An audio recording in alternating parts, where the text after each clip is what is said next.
Hello friend, hello student, कैसे हैं आप लोग। उम्मीद करता हूं कि आप लोग मस्त होंगे, स्वस्थ होंगे और एकदम जोशफुल होंगे। जय हिंद। मैं मोहम्मद रहीम। आज हम बात करने वाले हैं एक ऐसे टॉपिक का, एक ऐसे लेक्चर के बारे में आज हम बात करने जा रहे हैं जो आपकी दिशा और आपका भविष्य बदल दे, आपके अंदर की वो डर खत्म कर दे जिस डर से अभी तक आप जो है जीते आए हैं। जी हाँ, मैं बात कर रहा हूँ 10th और 12th स्टूडेंट के बोर्ड एग्जामिनेशन का। चाहे वो यूपी बोर्ड हो, चाहे वो बिहार बोर्ड हो, चाहे वो सीबीएसई बोर्ड हो, चाहे वो आईसीएसई बोर्ड हो, किसी भी बोर्ड का स्टूडेंट है उसके अंदर एक डर बना हुआ है कि क्या मैं अच्छा कर पाऊंगा, कहीं मैं फेल तो नहीं हो जाऊंगा, कहीं मेरा नंबर तो कम नहीं आ जाएगा। इस तरह की उनके अंदर जो थिंकिंग बनी हुई है, तो आज उसी थिंकिंग, उसी सोच को आज हम पूरी जड़ से समाप्त कर देंगे, खत्म कर देंगे। उस डर को पूरी तरीके से आपके बाहर निकाल देंगे, ठीक है। क्योंकि हम जानते हैं कि डर के आगे ही जीत होता है। अगर आप डर रहे हैं इसका मतलब आप सही दिशा में जा रहे हैं, सही लाइन में जा रहे हैं, ठीक है। तो वीडियो में बने रहिएगा, थोड़े देर के लिए ही सही पर बने रहिएगा, क्योंकि ये लेक्चर आपके डर, आपकी सोच और आपके भविष्य को बदल सकता है, ठीक है। एक जुनून, एक जोश आ सकता है जिससे कि आप बोर्ड एग्जाम में बैठकर कुछ अच्छा कर सके, ठीक है। तो लेक्चर को स्टार्ट करने से पहले पहले छोटे से शायरी हो जाए कि वो दिन वो नज़ारा भी आएगा, वो दिन वो नज़ारा भी आएगा, समुंदर है तो किनारा भी आएगा, समुंदर है तो किनारा भी आएगा। जिंदगी की परेशानियों से हार मत जाना, जिंदगी की परेशानियों से हार मत जाना। तुमसे मिलने एक दिन वो सितारा, तुमसे मिलने एक दिन वो सितारा और वो जमाना भी आएगा, वो जमाना भी आएगा, ठीक है। तो इस धरती पर केवल आप ही नहीं, पूरी दुनिया में हर तरह के जीव जंतु, कीड़े मकोड़े, इंसान, सबको संघर्ष करना पड़ता है, सबको परेशानियों का सामना करना पड़ता है, सबके जीवन में तकलीफें और कष्ट आती है, संघर्ष आती है। वो सब के सब, मतलब एक जीव, एक जानवर जब संघर्ष कर सकता है तो हम एक इंसान होकर संघर्ष क्यों नहीं कर सकते, ठीक है। इसी पर मैं एक बात बोल दूं कि ना संघर्ष ना तकलीफें, ना संघर्ष ना तकलीफें, क्या मजा फिर जीने में। आसमान भी झुक जाएगा जब लक्ष्य रहेगा सीने में। यानी कि आपके अंदर अगर कोई तकलीफ ही नहीं है, आपके जीवन में कोई तकलीफ ही नहीं आया, आपने संघर्ष ही नहीं किया, तो ऐसे जीवन व्यर्थ है आपके लिए, ऐसा जीवन आपके लिए व्यर्थ है।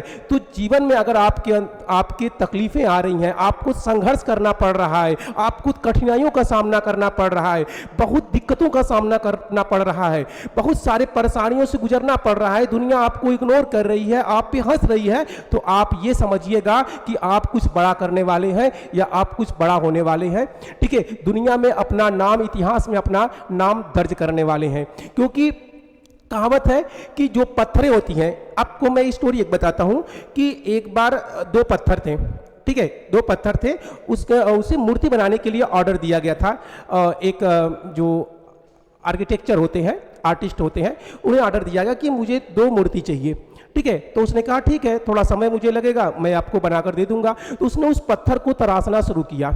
उसने जब पहले पत्थर को तराशना शुरू किया, उस पर छेनी और हथौड़ी का वार लगा, तो उस पत्थर ने साफ मना कर दिया कि बस करो, मुझसे इससे ज़्यादा तकलीफ नहीं सहा जा सकता, इसलिए प्लीज़ मेरे ऊपर अटैक मत करो, मेरे ऊपर छेनी हथौड़ी मत बरसाओ, मैं नहीं बर्दाश्त कर पाऊंगा।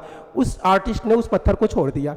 उसके बाद दूसरे पत्थर पर उसने छेनी हथौड़ी चढ़ाना शुरू कर दिया। उसको तकलीफें हुई, दर्द हुए, बहुत झेला वो, मगर एक बार भी नहीं बोला कि तुम छेनी हथौड़ी मारना बंद करो, मुझे तकलीफ हो रहा है, मुझे दर्द हो रहा है।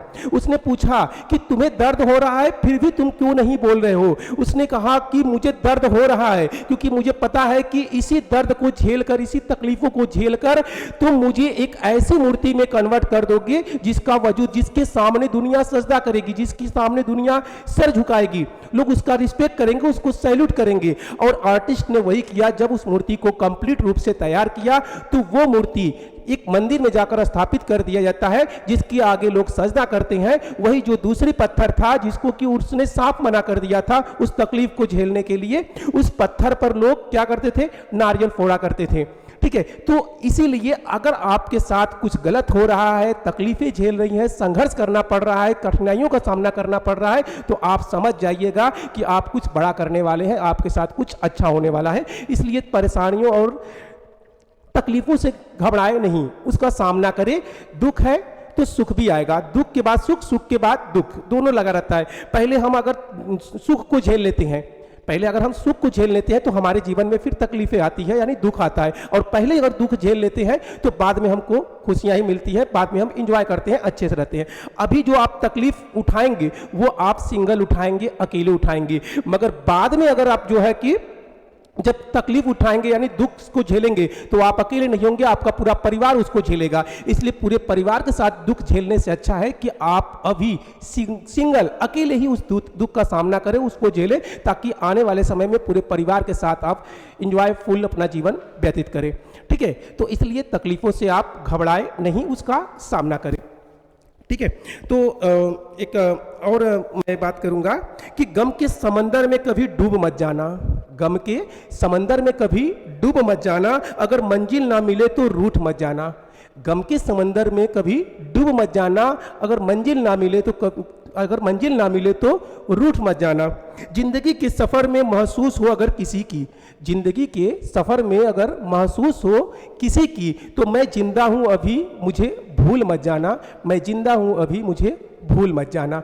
ठीक है, अगर किसी भी तरह की आपको कोई समस्याएं आती हैं, चाहे वो पढ़ाई से रिलेटेड हो या परिवार से रिलेटेड हो, जॉब से रिलेटेड हो, या फिर आपका किसी गर्लफ्रेंड या किसी लड़की से रिलेटेड मैटर हो, तो प्लीज़ आप हमसे सलाह ले सकते हैं, हमसे अपने परेशानियों के बारे में पूछ सकते हैं कि क्या करना है, कैसे हम इससे छुटकारा पा सके। तो उसके लिए हमने अपना कॉन्टैक्ट नंबर भी लिख दिया है।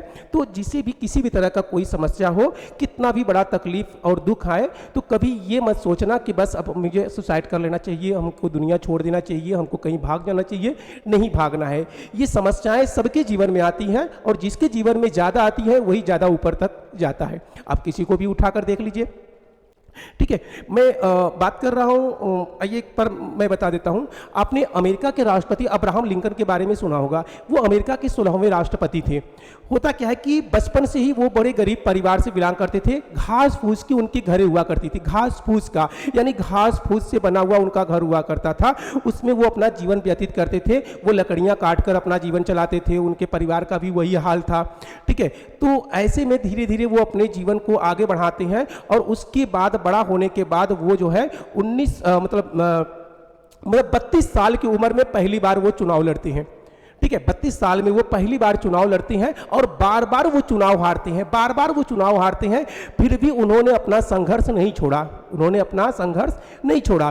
ठीक है, और वो जाकर बनते हैं कब, 52 साल की उम्र में अमेरिका के 16वें राष्ट्रपति बनते हैं। यानी कि अगर वो एक बार 2 बार असफल होकर या 4 बार असफल होकर ये सोच लेते कि नहीं मेरे से नहीं हो सकता, मैं नहीं कर सकता, मुझे सफलता नहीं मिल सकती, तो आज दुनिया में उनका नाम हम नहीं लेते, आज इतिहास में उनका नाम दर्ज नहीं होता। तो बार बार संघर्ष करने के बाद एक घास फूस के घर में रहने वाला व्यक्ति अमेरिका का राष्ट्रपति बन सकता है, देश का इतना बड़ा आदमी बन सकता है, जिसके बारे में हम पॉलिटी में पढ़ाते हैं कि अमेरिकी राष्ट्रपति अब्राहम लिंकन के अनुसार लोकतंत्र क्या होता है। ठीक है, तो इसका डिफिनेशन तो सबको पता होगा कि जनता के लिए जनता के द्वारा चलाया हुआ शासन ही लोकतंत्र कहलाता है। ठीक है, ये शब्द दिए गए हैं अमेरिकी राष्ट्रपति अब्राहम लिंकन, जो कि अमेरिका के 16वें राष्ट्रपति थे। ठीक है, इतना ही नहीं, अगर आप देखें तो कुछ लोग क्या होते हैं कि संसाधनों की कमी की वजह से पढ़ते नहीं है, या गरीबी के अभाव में नहीं पढ़ते हैं, या बहुत ज़्यादा काम होता है तब नहीं पढ़ते हैं, या किताबों का बहाना कर लेते हैं, या जगह का बहाना कर लेते हैं, या कोचिंग कि मैं कोचिंग ही नहीं किया हूँ या कर नहीं पाता हूँ तो मैं क्या ही कर सकता हूँ, मैं कुछ नहीं कर सकता हूं। तो ऐसे में किसी और से नहीं, अपने ही देश के राष्ट्रपति एपीजे अब्दुल कलाम से आप सीखिए कि एपीजे अब्दुल कलाम बचपन में अखबार बांटते थे, ये तो बात सबको पता है। उन्होंने अपनी पढ़ाई का खर्च उठाने के लिए किस तरह से संघर्ष किया, और जब उनको पढ़ना होता था उनके पास इतनी औकात नहीं थी कि वो घर में दिया जलाकर वो पढ़ सके। ऐसे में वो एक मंदिर में जाते थे, अपने घर के पास में एक मंदिर था, उस मंदिर में हमेशा, चूंकि जानते ही हैं कि मंदिर में हमेशा कोई न कोई आता है और दीप जलाकर चला जाता है, तो उस दिए के पास बैठकर, उनकी सीढ़ियों पे बैठकर वो अपनी पढ़ाई किए, तब जाकर वो इतने बड़े साइंटिस्ट बने और देश के राष्ट्रपति बने। ठीक है। तो पढ़ने के लिए किसी भी तरह का आप कोई बहाना नहीं कर सकते कि नहीं हमको ये चीज़ सुविधा नहीं मिला, ये चीज़ नहीं हुआ, वो चीज़ नहीं हुआ। तो ऐसा कुछ भी नहीं है। अगर आपको पढ़ना है तो हर समस्याओं से आप लड़ लेंगे, हर कठिनाइयों को झेल लेंगे। बस आपका लक्ष्य एक ही हो, बस आपका लक्ष्य हो कि मुझे पढ़ना है, आपका लक्ष्य हो कि मुझे आईएएस बनना है। ठीक है। जैसा कि मैं बार बार बोलता हूं कि बिना लक्ष्य का पढ़ाई उसी प्रकार है जिस प्रकार हवा में मारा गया तीर, जिसका कोई भी अस्तित्व नहीं होता है। ठीक है। इसलिए पढ़ाई करने से पहले आपको अपना लक्ष्य निर्धारित करना चाहिए, आपको अपना टाइम टेबल बनाना चाहिए, शेड्यूल बनाना चाहिए, कब क्या पढ़ना है, कितनी देर पढ़ना है। ठीक है। उस तरह से आप खेलने कूदने, टीवी सीरियल, हर चीज़ का आप टाइम टेबल बनाइए, निकालिए कि आप किस टाइम खेलने कूदने जाते हैं, किस टाइम घर का काम आपको करना है, किस टाइम आपको जो है मूवीज़ देखना है या सीरियल देखना है। वो सारी चीज़ों का आप टाइम टेबल बनाकर आप जो है उसकी पढ़ाई आगे बढ़ाइए। ठीक है। अच्छा, आइए एक और कि वो खुद ही जान लेते हैं बुलंदी आसमान की, वो खुद ही जान लेते हैं बुलंदी आसमान की, परिंदों को दी नहीं जाती तालीम उड़ान की। यानी आप तो खुद एक परिंदा है, खुद के अंदर झांक कर देखिए, खुद के अंदर झांक कर देखिए कि आपके अंदर क्या है। ठीक है। जैसे कि महाभारत में रामायण में जो है कि ये कहा गया था हनुमान जी को अपने शक्ति का आभास नहीं था, उन्हें खुद नहीं पता था कि उनके अंदर कितनी शक्ति है, उनको खुद पता नहीं था कि उनके अंदर कितनी शक्ति है। उन्हें बताया जाता है कि हे प्रभु आपके अंदर इतनी शक्ति है कि आप इस समुद्र को लांघ सकते हैं, इस धरती को लांघ सकते हैं, इस धरती से कहीं ज्यादा जो है कि आपके अंदर वो ऊर्जा, वो एनर्जी है जो कुछ भी कर सकते हैं। यानी हनुमान जी को खुद नहीं पता था कि उनके अंदर वो शक्ति है। वैसे मैं बता रहा हूं कि आपके अंदर इतनी एनर्जी है, इतनी जोश है, इतनी हिम्मत है कि आप एक छोटे से बोर्ड एग्जाम तो क्या, आप अगर चाह जाए तो आप चांद तक का सफर पूरा कर सकते हैं, आप चांद तक भी जा सकते हैं। ठीक है। चांद पे जाने के लिए जैसे लोग बात बात में बोल देते ना, तुम कहो तो तुम्हारे लिए चांद तारे तोड़ना हो, ये तो एक कहावत नहीं है, इसको आप हकीकत कर सकते हैं, इसको आप रियलिटी में बदल सकते हैं। कैसे? उसके लिए आपको पढ़ना पड़ेगा, संघर्ष करना पड़ेगा, एक मतलब कि इतना मेहनत करना है जिससे कि आप बड़े से बड़े एग्जाम को क्वालिफाई कर ले। ठीक है। आप इंजीनियर बने, आप साइंटिस्ट बने, साइंटिस्ट बनने के बाद फिर आप जो है जिस यान या जिस मिसाइल का या जिस मतलब कि जो क्या यान ही जाते हैं ना, सैटेलाइट वगैरह जो भी है। ठीक है। जिस यान का आप निर्माण करेंगे उसके थ्रू जो है कि आप क्या चले जाएंगे, चांद पर चले जाएंगे। अब चांद पे चले गए तो चांद पे मिलेगा आपको क्या, वही टुकड़े मिलेंगे, छोटे छोटे टुकड़े। बस उसी टुकड़े को, यानी जो पत्थर का टुकड़ा होता है उसी को उठाकर लाकर दे दो, जिसके लिए आपने बोला कि कहो तो तुम्हारे लिए चांद तारे तोड़ लाऊं, तो वहां पे तोड़ के रखा हुआ है, बस आपको लेकर आना है। ठीक है। तो कोई भी चीज, जितनी भी कहावतें हैं लोग कह तो देते हैं मगर वो असंभव भी नहीं है, सब कुछ संभव है। जो शब्द कहावत में कही गई है वो सारे के सारे कहावत को आप हकीकत में बदल सकते हैं। बस आपके अंदर जोश होना चाहिए, जुनून होना चाहिए, जज्बा होना चाहिए और खुद पर कॉन्फिडेंट होना चाहिए और धैर्य भी रखने की जरूरत है। ठीक है। तो एक और आपके लिए मोटिवेशनल शायरी मैं बोलना चाहूँगा कि लाख दलदल हो पाए जमाए, लाख दलदल हो पाँव जमाए रखिए, लाख दलदल हो पाँव जमाए रखिए, हाथ खाली ही सही मगर उठाए रखिए।